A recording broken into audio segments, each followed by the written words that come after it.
This afternoon we're talking about migration. It's a strategy that really comes down to survival and adaptations, but it brings with us a whole bunch of issues that are complex both economically and politically.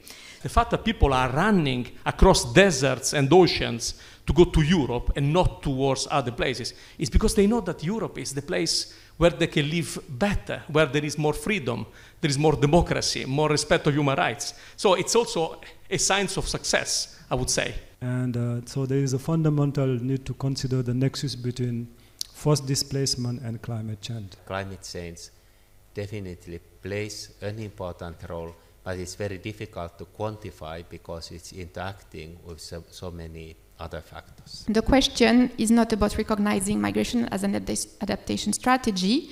It's about reducing the risks associated to it, making sure that it becomes a positive adaptation strategy and not a negative one. People have been moving, since the beginning of humankind, and it has been, the driving force of human civilization. We have been migrants, we were migrants, we will be migrants. So it's very important that we consider migration from this standpoint. Otherwise, we may come up with misleading policies. I think that it is a complicated situation because if we ask what are the economic effects of immigration on the host countries, it depends on how successfully migrants are integrated into the labor market and also on the social protection system of those countries that they are staying.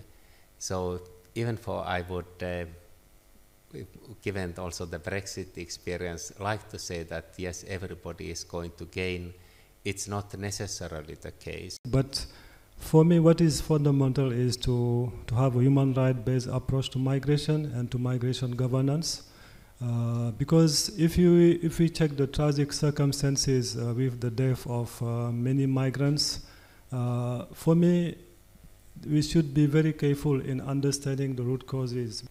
Migration is an existential issue, I would say. Since we are kids in school, we learn that what defines us: a language, people, and a territory.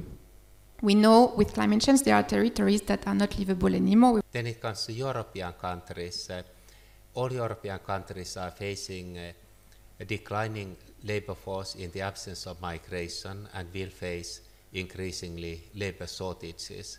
While in the North Africa, Sub-Saharan Africa, in the Middle East, the challenge is opposite. But first of all, the European Commission is not doing this alone. It's doing with the European Union, with the member states, and also in close contact with the United Nations and all like-minded partners. Not everyone thinks like us, we know it, but we are many. Secondly, I don't know whether we are on the right track, but we are trying to do the best we can.